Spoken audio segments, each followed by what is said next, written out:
대비하려면은 미국하고 손잡는 방법밖에 없잖아요. 예. 예?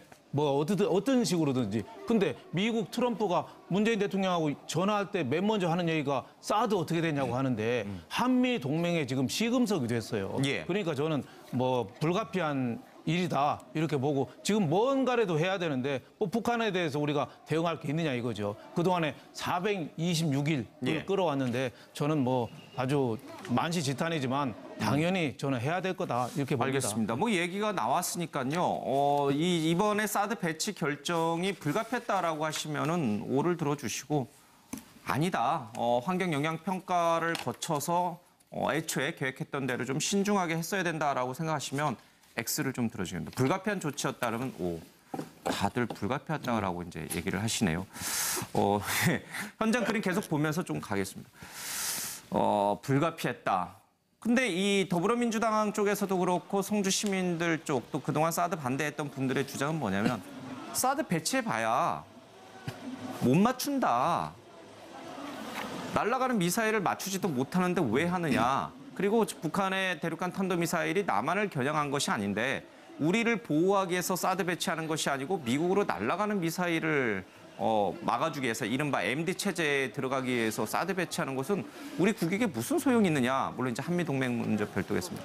이런 주장이 많았어요. 그럼에도 불구하고 북한의 육차 핵실험, 대륙간 탄도미사일이 있자마자 이렇게 이제 배치 쪽으로 문재인 대통령이 글쎄 마음이 바뀐 건가요? 하여튼 그렇게 됐는데 그것이 불가피했다라고 이제 우리 김용남 의원은 보시는군요.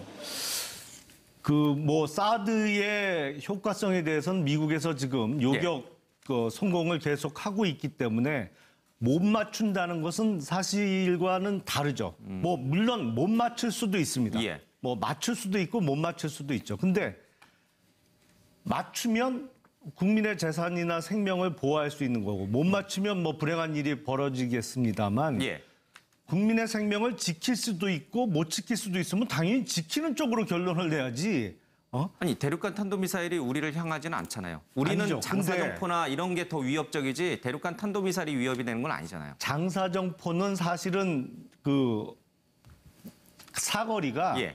평택을 좀 못 미칩니다.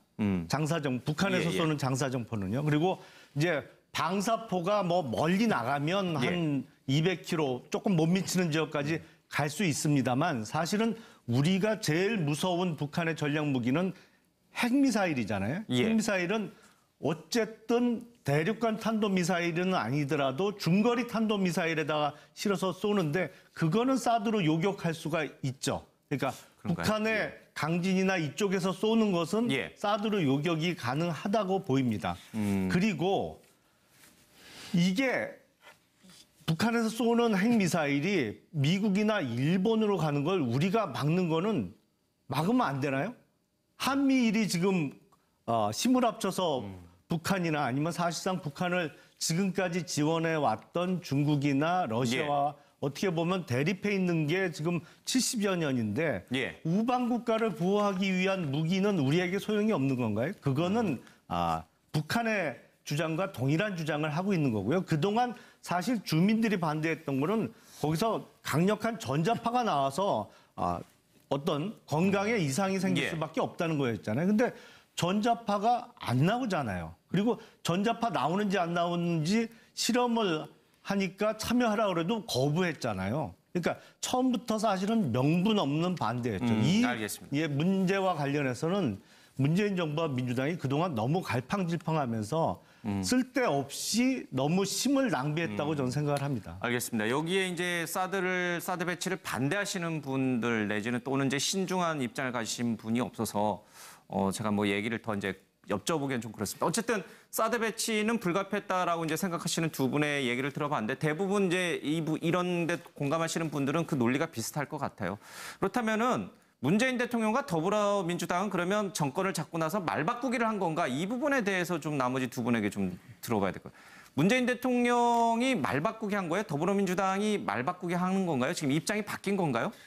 성주 시민들 입장, 사드 배치 반대하시는 분들 입장에서 보면 그렇게 뭐지? 생각할 수 있죠. 이렇게 이제 지금 생각할 수 말씀하신 있잖아요. 것처럼. 그렇죠? 근데 이제 문재인 정부 입장은 상황이 예. 바뀐 거죠. 그러니까 예를 들면 사드 배치의 긴급성이나 이런 부분에 있어서 예를 들면 예. 지금 일반 영향평가를 다 마치고 안전하다는 게 완전히 확정된 다음에 사드를 배치해야 되느냐?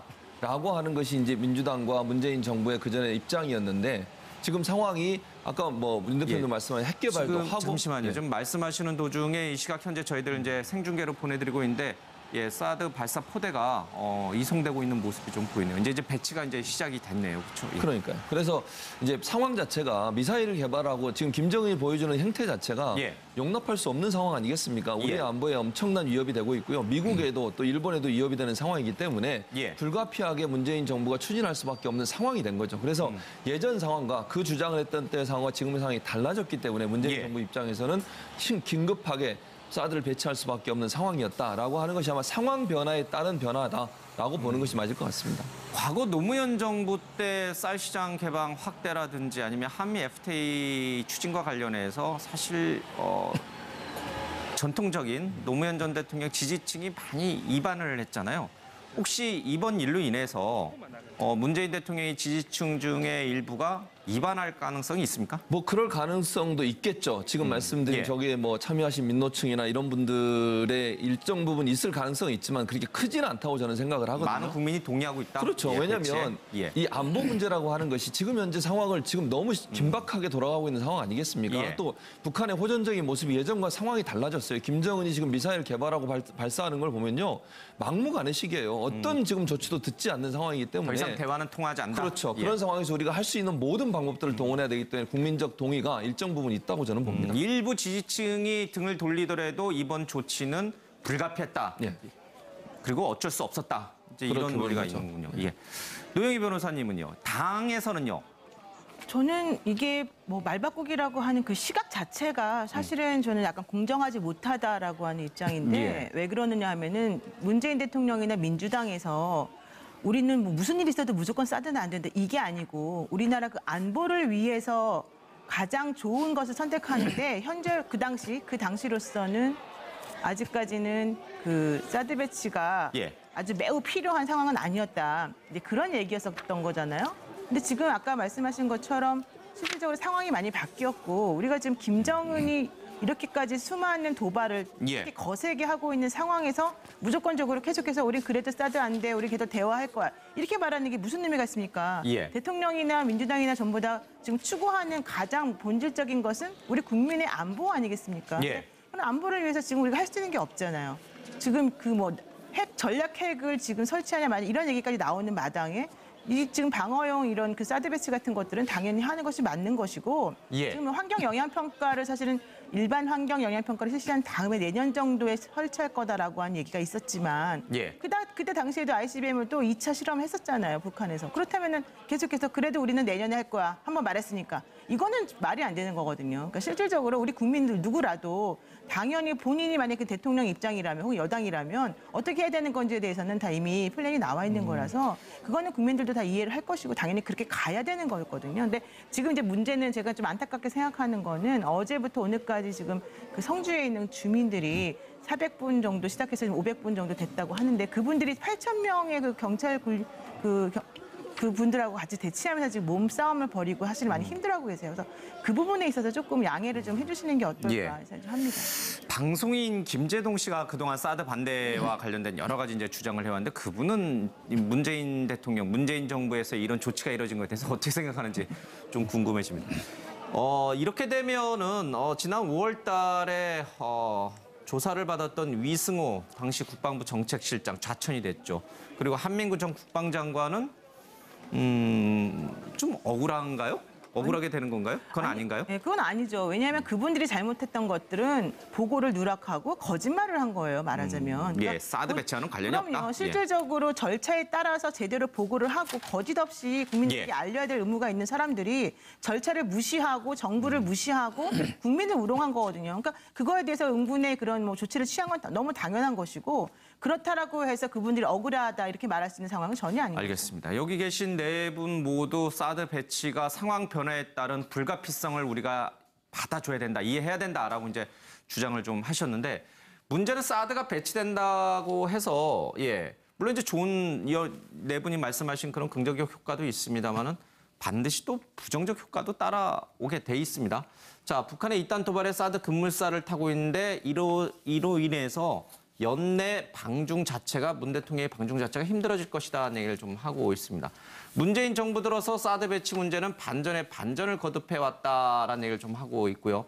그리고 연내 문 대통령의 방중은 물 건너갔다는 기류가 강하다고 합니다. 다음 달 19차 당대회를 앞두고 내부 결속을 강화하고 있는 중국을 상대로 사드 문제를 꺼낼 상황이 아니다라는 얘기를 좀 하고 있습니다. 또한 사드 청구서는 한미 물밑 싸움이고요. 분명히 대가를 치르게 돼 있습니다. 미국이 운영비를 직접 요구하는 것이 쉽지 않다는 거고 방위비 분담금 협상에서 이 사드 배치 비용, 운영 비용을 우리 측에게 떠넘길 가능성이 매우 높다라는 기사가 흘러나옵니다. 지금 안 그래도 사실 중국에 나가 있는 현대차부터 해서 뭐 롯데그룹 뭐 전부 등등 한국 기업들이 엄청난 지금 타격을 받고 있거든요. 특히 현대차는 아주 심각해요. 그게 뭐 꼭 사드 때문이 아니고 뭐 중국 차와의 기술력 때문이다 이런 얘기도 있습니다만은 자, 이런 상황에서 우리가 사드 배치를 이제 오늘 완료했어요.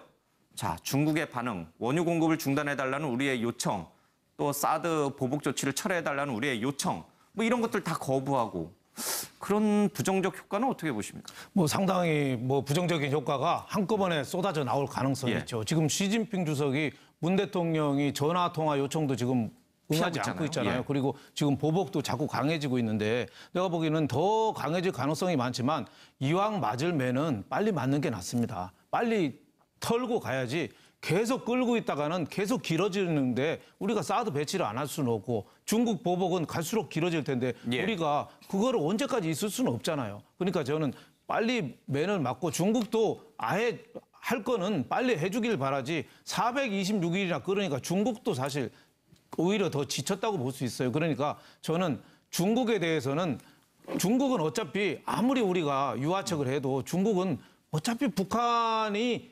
붕괴되면은 미군이 압록강까지 오는 거 한국이 중국의 적대적인 조건이 들어서는 걸 싫어하는 거예요. 그러니까 지금 예. 어제 푸틴도 그렇고 원유 중단하라니까 딱 거절했잖아요. 중국도 제가 보니까 원유 중단 아직도 응하지 않고 있잖아요. 그래서 저는 예. 어차피 중국의 보복은 할 수 없다. 어차피 맞고 지나가야 되는데 우리가 의연히 대응하고 이 싸움은 어차피 북한을 둘러싼 중국, 러시아가 북한을 편을 들고 예. 또 우리 편을 들어줄 거는 지금 뭐 미국, 일본밖에 없어요. 예. 그러니까 이런 비유도 있죠. 사막을 건너는데 지금 한 사람은 권총을 들고 있고 예. 한 사람은 물통을 들고 있어요. 근데 지금 권총 드는 사람이 어디겠어요? 그 권총 들고 간 사람한테 우리가 물 한 컵 준다고 해서 그 사람이 권총 포기할까요? 저는 그 권총을 막는 장비를 우리가 예. 하는 게 우선 더 중요하다. 물 한 컵 준다고 끝나지 않는다. 그래서 저는 사드 배치는 늦었지만 잘한 거고 빨리 좀 매듭져서 잘 또 예. 저는 수도권을 막기 위해서 또 하나 더 한 포대를 더 한다는 거에도 찬성합니다. 중국의 사드 보복 조치 또 원유 공급 중단, 한중 관계의 어떤 냉각 이런 거 어차피 맞아야 될 거라면은 빨리 맞자. 자, 어쩔 수 없다. 이렇게 가는군요. 예. 우리 기업과 이 뭐 국내 이제 관광업계가 큰 타격을 받지만 불가피한 측면이 있다. 네, 불가피한 측면도 있고 지금 현대차나 롯데가 피해를 많이 보는데 롯데가 형제 간 분쟁이 시작된 게 중국 사업 실패 때문에 난 거예요. 사드 보복으로 물론 커졌지만 롯데가 워낙 중국에서 또 안 됐습니다. 지금 현대차도 예. 사실 사드도 있지만 다른 것도 원인이 많아요. 그래서 사드 물론 보복은 받고 있지만 그것 때문에 다 우리가 이렇게 됐다. 그거는 조금 지나치지 않느냐. 알겠습니다. 그리고 중국도 지금 손해를 많이 보고 있습니다. 네. 알겠습니다.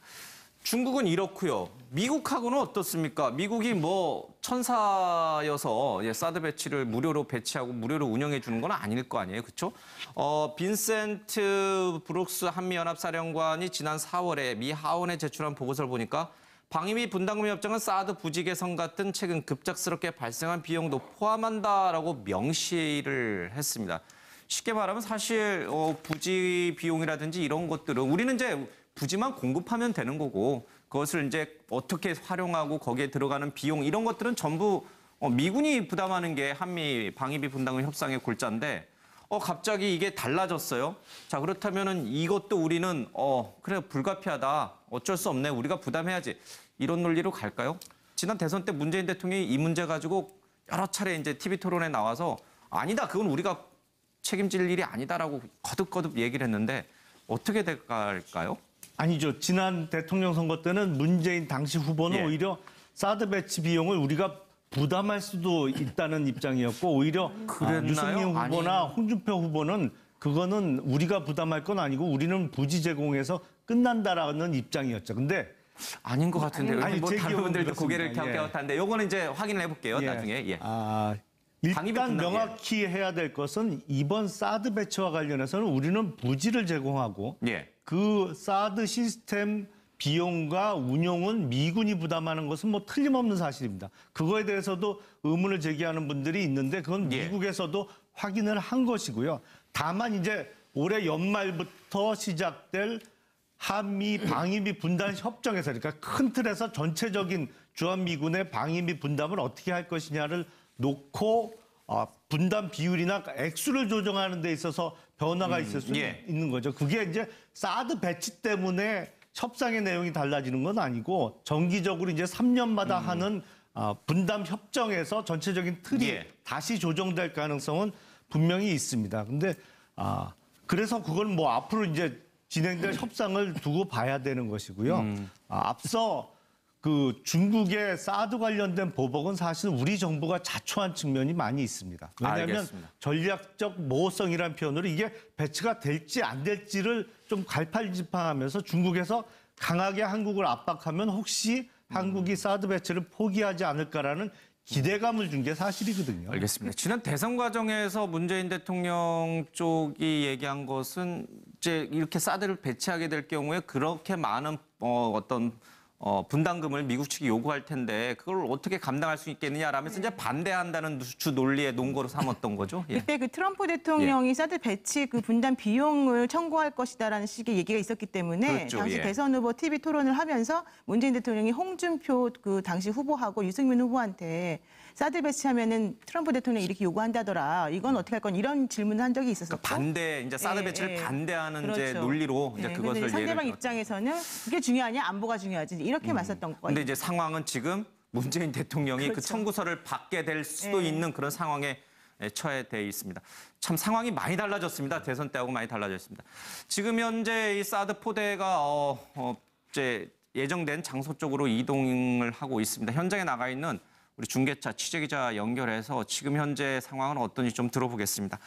김영현 기자, 이 주민들과 경찰의 이 충돌이 여전히 이어지고 있습니까? 네, 저는 지금 경북 선주군 소송리 마을회관 앞에 나와 있습니다. 조금 전 8시 15분쯤 사드 장비를 실은 수송 차량들이 이곳을 통과했습니다. 이렇게 사드 배치 임박이 가까워지면서 경찰과 농성을 벌이던 주민들의 몸싸움도 격렬해지면서 부상자가 잇따랐는데요. 하지만 경찰이 진입로 확보에 성공하면서 오산기지와 외광기지에 있던 발세대 4기와 임시 보강공사를 위한 자재와 설비 등이 끝내 성주기지로 옮겨졌습니다. 지난 3월 사드 발사대 2기가 국내에 반입된 지 6개월 만인데요. 장비 반입이 완료되면서 사드 1기 포대가 완전한 작전 운영을 시작할 수 있게 된 겁니다. 국방부는 곧바로 실제 운영에 들어갈 것으로 보이는데요. 지금까지 경북 성주군 소성리 마을회관에서 MBN 뉴스 김영현입니다. 네, 사드 발사대 4기가 이제 사실상 배치가 된 것 같습니다. 예, 이제 곧바로 운영에 좀 들어갈 것으로 보이는데 하나만 더 짚고 이제 다음 주제로 좀 가겠습니다. 격렬한 몸싸움이 있을 정도로 정부로서는 불가피했다. 북한의 상황 변화가 너무 절박했고 심각했다라고 이제 인지한 것 같습니다. 자, 노 변호사님. 그럼에도 불구하고 여전히 여권의 핵심 관계자들은 이거는 임시로 배치한 거야. 일반 환경 영향 평가를 거쳐서 정말 전자파가 주민들에게 위해를 가한다라고 확인이 되면 다시 이거 걷어낼 수 있어라는 여지를 남겨놨어요. 근데 실제로 걷어낼 수 있을까요? 다시 설치돼 있는 사드를 다시 뺄 수 있을까요? 그러니까 실제 한번 설치한 다음에 아무리 임시라고 하더라도 그걸 다시 걷어내기는 어렵겠죠. 그래서 지금 국방부에서는 소량 환경 영향 평가를 먼저 실시를 한 거고요. 그 소량 환경 영향 평가라고 하는 거를 조금 해봤더니 괜찮은 것 같더라. 물론 이제 일반 환경 영향 평가를 해야 된다는 게 그 주민들의 이제 입장이었습니다만은. 그래서 일단은 지금 상황이 너무 급박하니까 예. 소량 환경 영향 평가에서 그냥 괜찮다라고 하는 게 나왔기 때문에 일단은 우리가 임시 배치하겠다라는 얘기고요. 그럼에도 불구하고 너무 이게 심각하다. 그렇게 된다면 당연히 아무리 임시 배치했다 하더라도 나중에 다시 철거를 하든지 이렇게 다른 예. 곳을 옮기든지 해야 되겠죠. 알겠습니다. 지금 화면은 뭐 심각한 대치 상황은 끝나고 좀 평온한 예, 화면이 뭐 나오고 있습니다만 이 화면이 예, 다른 심각한 화면에서는 뭐 화면이죠. 격렬한 몸싸움이 예. 밤새 지속됐는데요. 저는 지금 국방부 조치를 좀 이해하기가 어려운 게 이런 전략적 무기를 배치하면서 그 전날 언제 배치한다라고 전 국민에게 알려서 사실은 사드 배치에 반대하는 사람들이 다 직결할 시간적 여유를 주는 국방부가 있을까 싶습니다. 그럼 몰래 배치하는 게 옳았어요. 아니 사실은 전략 무기는 지난번에 그렇게 문제가- 알리고 미리 언제 발표하니까 반대할 사람 모이세요라고 시간적 여유를 줄 필요가 없는 것이죠. 그거는 군사 행동을 그렇게 공개적으로 하는 나라가 어디 있습니까? 반면에 예. 국토부에서 투기과열지구 지정은 광역단체장도 모르게 진짜 그거는 군사행동하듯이 그냥 했어요. 예. 그러니까 문재인 정부에서는 북핵보다는 아파트 소유자를 더 큰 위협으로 보는 건지 좀 의문입니다. 알겠습니다. 근데 이게 몰래 배치할 수가 없어요. 왜냐하면 그 큰 차량들이 왔다 갔다 하는데 금방 눈에 띄는데 나중에 이게 얘기도 안 하고 몰래 배치한 게 드러나면 더 큰 정권의 도덕성 타격을 아마 국방부는 더 공공한 처지에 몰리지 않을까요? 글쎄, 근데 전략 무기 배치하면서 군사 행동하면서 이렇게 하기는 몰래 없다. 했다는 표현은 좀 적절하지 않은 것이고요.